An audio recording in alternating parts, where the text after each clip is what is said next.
Good evening friends, मैं अंजनी कुमार, एक serviceman banker, customer assistant, state bank of India.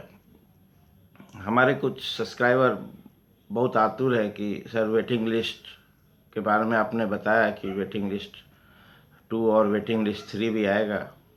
कुछ लोग 0.5 मार्क्स से, कुछ लोग 0.25 मार्क्स से, कुछ महाराष्ट्र के हैं और कुछ सब्सक्राइबर जो वेटिंग लिस्ट 1 का मैं बताया था कि वेटिंग लिस्ट 1 आने वाला है फरवरी महीने में, तो वो लोग जो डॉक्यूमेंट वेरिफिकेशन करा चुके हैं और ज्वाइन नहीं हुए हैं, तो इनका काफ़ी दिन से रिक्वेस्ट आ रहा था कि सर एक वीडियो बनाइए जो जिसमें आप डिस्कस करेंगे कि डॉक्यूमेंट वेरिफिकेशन के बाद जो ज्वाइनिंग का प्रोसेस है और ट्रेनिंग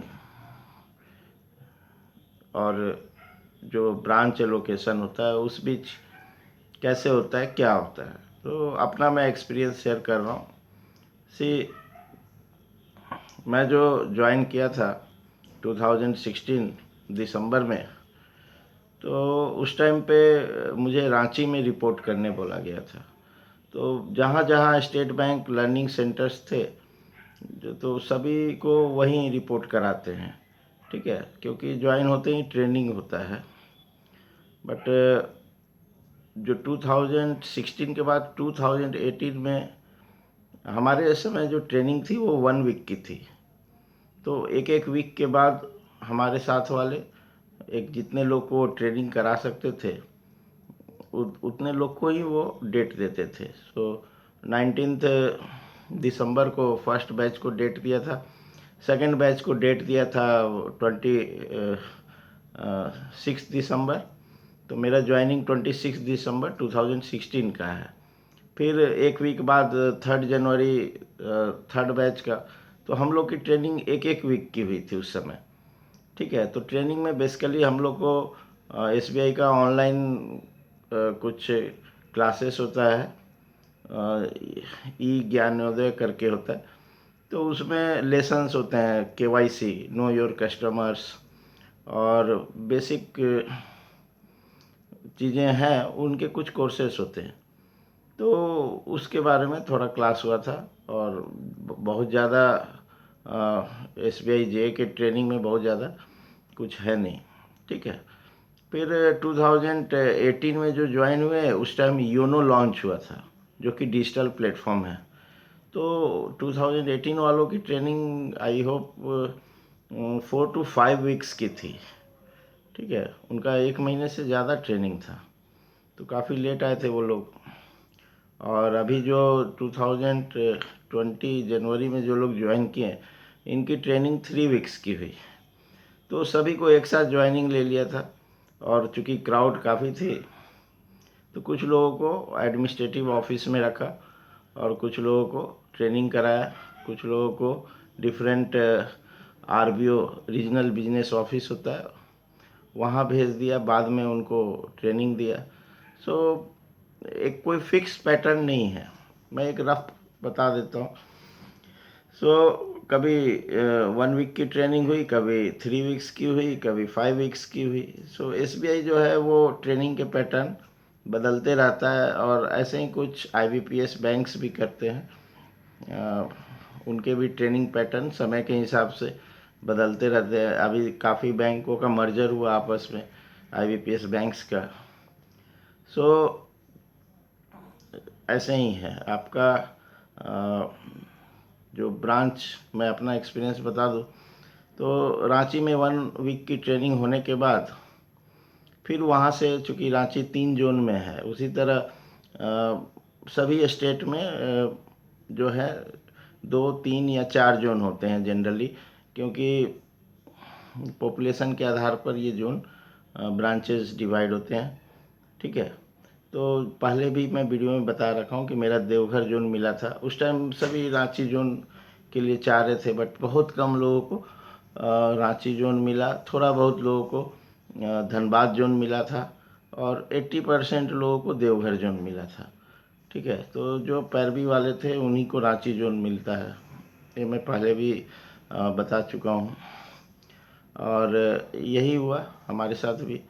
फिर देवघर जोन जब पहुँचे तो वहाँ से फिर देवघर जोन के अंदर में दुमका रीजन था, गोड्डा रीजन था, पाकुड़ रीजन था और देवघर खुद एक रीजन है। तो ये 4 रीजन थे। तो उसी तरह आप अपने स्टेट में भी आप समझ सकते हो कि आपके स्टेट को बेसिकली 3 या 4 जोन में बांटेगा। फिर वो जोन के अंदर एक एक डिस्ट्रिक्ट, ऑलमोस्ट एक एक रीजन होगा और एक रीजन में करीब 40 ब्रांच होते हैं।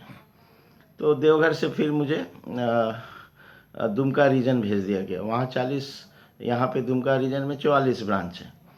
तो वहाँ से फिर ये जो पूछते हैं ना आपका घर कहाँ है क्या है, इससे कुछ लेना देना है नहीं।